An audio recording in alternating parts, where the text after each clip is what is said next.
Hello दोस्तों, आपका स्वागत है हमारे इस चैनल में। आज हम लोग स्टडी करेंगे मोशन इन स्ट्रेट लाइन, जो एनसीईआरटी बुक में चैप्टर नंबर 3 पे है।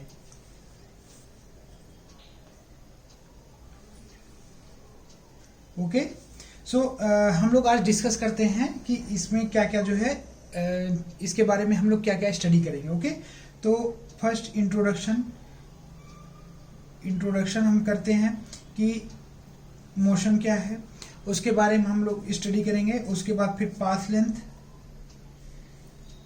Length and displacement and position के बारे में। उसके बाद हम लोग स्टडी करेंगे average speed and average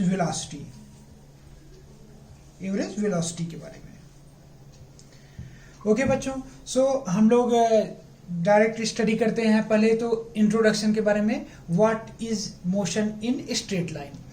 so first you think about what is the motion position. Initial position से फाइनल पोजीशन जो रहता है किसी भी बॉडी का, अगर हम इनिशियल पोजीशन से विथ रिस्पेक्ट टू टाइम अवस्था परिवर्तन होता है। अगर इनिशियल पोजीशन से फाइनल पोजीशन पे हम पहुंचते हैं तो हम मतलब उस पे वो जो बॉडी है वो मोशन में है, वो गति कर रही है।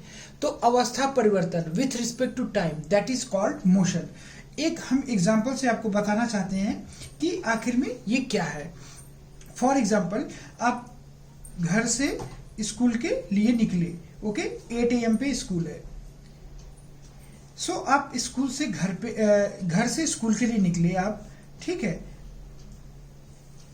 और आप घर से निकले और स्कूल पे पहुंचे 8:15 8:30 तक पहुंचे आप। तो आपने टाइम के रिस्पेक्ट में आपका पहला इनिशियल पोजीशन तो आपका घर पे था, और उसके बाद आप जो है स्कूल में पहुंचते हो तो आप मोशन कर रहे हो। That is one example. आप ऐसा समझ सकते हो, लेट्स थिंक अबाउट दिस, कि आप एक्स्ट्रा कैलकुलर एक्टिविटीज करते हो, जैसे आप क्रिकेट खेल रहे हो, बैट बॉल खेल रहे हो, या फिर अगर आप देखो तो टीचर आपके क्लासरूम में आ रहे हैं पढ़ाने के लिए। सो एवरी पर्सन आप देखोगे आप मोशन कर रहे हो। Okay, so motion is, you can define as a motion, अवस्था परिवर्तन। पोजीशन आपका चेंज हो रहा है, वन फाइनल पोजीशन मतलब इनिशियल पोजीशन से फाइनल पोजीशन पे with respect to time, that is called motion. Okay, so बच्चों अभी हम लोग नेक्स्ट टॉपिक पे जाते हैं। Let's talk about the position. What is position. अभी हम लोग पोजीशन को डिफाइन करते हैं कि आखिर में ये पोजीशन है क्या।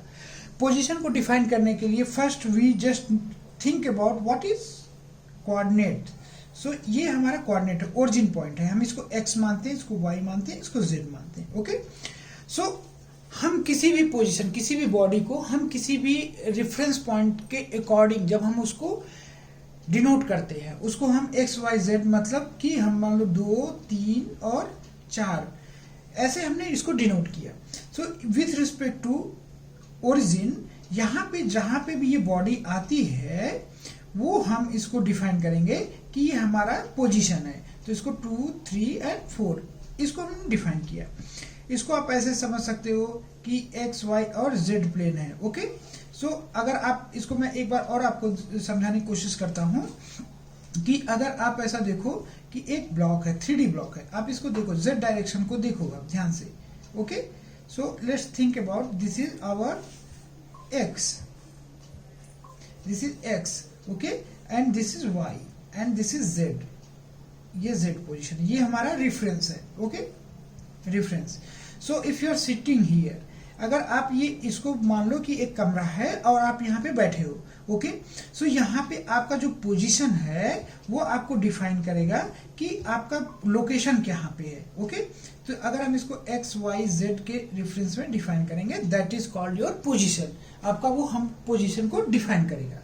ओके, सो एक्स डायरेक्शन में अगर हम देखें तो 2 3 5 अगर हम मान लेते हैं, सो आप यहाँ पे देखो कि एक्स डायरेक्शन में 2 और y डायरेक्शन में 3 ऐसे, और z डायरेक्शन में हमारा 5। तो ये हमारा पोजीशन को ये डिफाइन करता है। ओके बच्चों, सो पोजीशन हम लोग ने समझ लिया है। अब हम लोग नेक्स्ट टॉपिक पे जाते हैं, पाथ लेंथ एंड डिस्प्लेसमेंट। सो बच्चों अभी हम लोग समझने की कोशिश करते हैं कि what is path length. Okay, so अभी हम लोग स्टार्ट करते हैं बच्चों path length. Okay, what is path length? So by the name, आप अगर नेम से देखो कि पाथ मीन्स वे। अगर कोई व्यक्ति अपने ओरिजिन पॉइंट से, या कोई भी समझ लो कि कोई कार है या फिर कोई बाइक है या फिर कोई भी पर्सन अपने ओरिजिन पॉइंट से जितना भी वो पाथ को ट्रेवल करता है, जैसे ये ओ है, ये ए, इसको बी मान लिया मैंने, इसको सी मान लिया, इसको डी मान लिया। ओके, सो यहाँ पे देखो बच्चों, यहाँ पे समझने का और कॉन्सेप्ट यहाँ पे ऐसा है कि ये बंदा जो यहाँ से चल रहा है, ये यहाँ से स्टार्ट किया और ये पूरा यहाँ पे कवर किया। सो ओ बी सी डी, ये इसका पूरा फुल पाथ है विथ रिस्पेक्ट टू टाइम। मतलब जो हमारा टाइम इनिशियल था और फाइनल था, वहां पे जो पाथ इसने स्टार्ट किया इनिशियल टाइम से और फाइनल टाइम पे जो पहुंचा। ओके, सो उसका वो ट्रेवलिंग जो था वो पाथ लेंथ कहलाता है। तो यहाँ पे कॉन्सेप्ट है, इसको आपको समझना है कि पाथ लेंथ क्या है। ओके, अभी हम लोग चलते हैं बच्चों नेक्स्ट डिस्प्लेसमेंट की व्हाट इज डिस्प्लेसमेंट। सो बच्चों भी हम लोग देखते हैं डिस्प्लेसमेंट। डिस्प्लेसमेंट क्या होता है? तो अगर हम ये पॉइंट देखते हैं, हमारा ओरिजिन है ये ओ है और ये हमारा जाता है पॉइंट ए तक। ओके, तो यहां से हमारा डिस्प्लेसमेंट इनिशियल पोजीशन, ये हमारा इनिशियल पोजीशन है और ये हमारा फाइनल पोजीशन है, ये फाइनल पोजीशन है। सो यहाँ पे आप देखो कि यहां से यहां तक जो जाने में टाइम लगा, दैट इज कॉल्ड डिस्प्लेसमेंट। इसको हम डेल्टा एक्स से डिनोट करते हैं। बच्चों अब हम लोग देखते हैं कि डिस्प्लेसमेंट और पाथ लेंथ में, डिस्प्लेसमेंट और पाथ लेंथ में क्या डिफरेंस है, ये हमारा।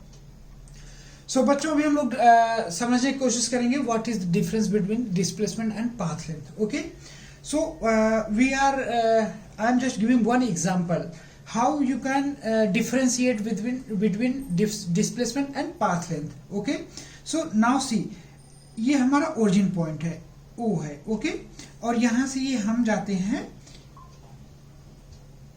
पॉइंट बी पे, ए पे। ओके, सो ये हमारा इस कंडीशन में डिस्प्लेसमेंट एंड पाथ लेंथ दोनों जो है वो इक्वल रहेंगे। अगर आप देखो इसको कि यहाँ पे ये हमारा इनिशियल पॉइंट ये है और ये फाइनल पॉइंट है। ओके, फाइनल पॉइंट है। तो इस केस में अगर आप देखोगे तो इन दोनों में जो हमारा जो पाथ लेंथ और जो फाइनल इनिशियल पोजीशन से फाइनल पोजीशन पे कोई भी बॉडी या कोई भी व्यक्ति जा रहा है, तो उन दोनों केस में ये सेम है। इसलिए इस सिचुएशन में ये displacement and path length same होगा। ओके, तो हम यहाँ पे ये जो हमारा एग्जांपल है, इससे आप हम लोग ये समझेंगे कि डिस्प्लेसमेंट और पाथ लेंथ सेम हो सकता है और नहीं भी हो सकता है। ओके, सो अभी हम बच्चों नेक्स्ट एग्जांपल देखते हैं कि इसमें डिफरेंस क्या हो सकता है। तो ये हमारा इनिशियल पॉइंट है ओ। ओके, यहां से हम यहाँ पे गए ए पे और वापस हम जो है इसी डायरेक्शन में हम इसको देखते हैं कि हम इस पे जाते हैं बी पे। यहाँ पे हम जस्ट इसको थोड़ा सा डाउनवर्ड इसको डिफाइन किया जिससे आपको इजीली समझ में आए। ओके, तो ये बी पॉइंट है। अब now in this case displacement और पाथ लेंथ क्या हो सकता है? तो देखिए इसमें डिस्प्लेसमेंट जो होगा वो यहां से यहां तक होगा। ओके, और पाथ लेंथ क्या होगा? पाथ लेंथ जो होगा वो यहां से चालू होगा, क्योंकि वो पूरा पाथ फॉलो कर रहा है और वो पूरे पाथ को ही डिफाइन करता है बाय द नेम से आप समझ सकते हो कि पाथ लेंथ मतलब जहां जहां से वो गया है। ओके, सो आप यहाँ पे समझिए कि यहां से यहां तक ये जो जा रहा है ये पूरा पाथ लेंथ है। ओके, ये पाथ लेंथ है, बट यहां से इन दोनों के बीच में जो डिफरेंस है वो होगा तुम्हारा डिस्प्लेसमेंट। ओके, सो आपको ये दोनों चीजें जो है यहाँ पे क्लियर हो गई हैं। ये एकदम कॉन्सेप्ट है बच्चों, इसको दिमाग में रखिए। ओके, सो बच्चों अभी हम लोग स्टार्ट करेंगे average speed and velocity.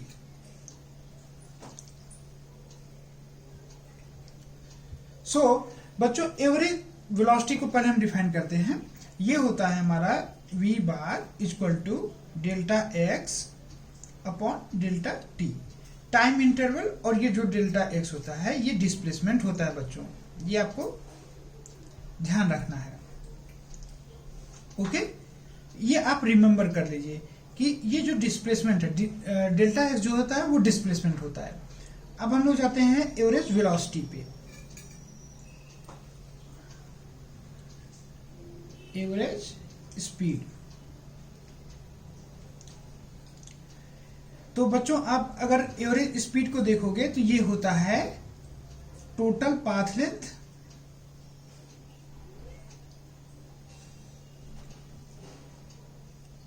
Divide by total time interval. Okay, तो बच्चों आप यहाँ पे देखो इन दोनों फार्मूले में थोड़ा सा डिफरेंस है।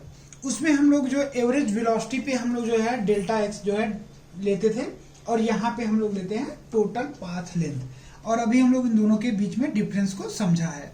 तो इसको बच्चों आप लोग जो है फार्मूले को याद रख लीजिए और इससे आप क्वेश्चन को सॉल्व करिए। सो आज हम लोगों ने स्टडी किया है केवल और केवल जो है कॉन्सेप्ट के बारे में। आपको इससे रिलेटेड कोई भी क्वेश्चन में प्रॉब्लम आता है तो आप हमसे संपर्क करिए, हमारे चैनल पे जो है क्वेश्चन को पुट करिए, हम आपको इसको सॉल्व करके देंगे। थैंक यू दोस्तों, गुड नाइट, शुभ रात्रि।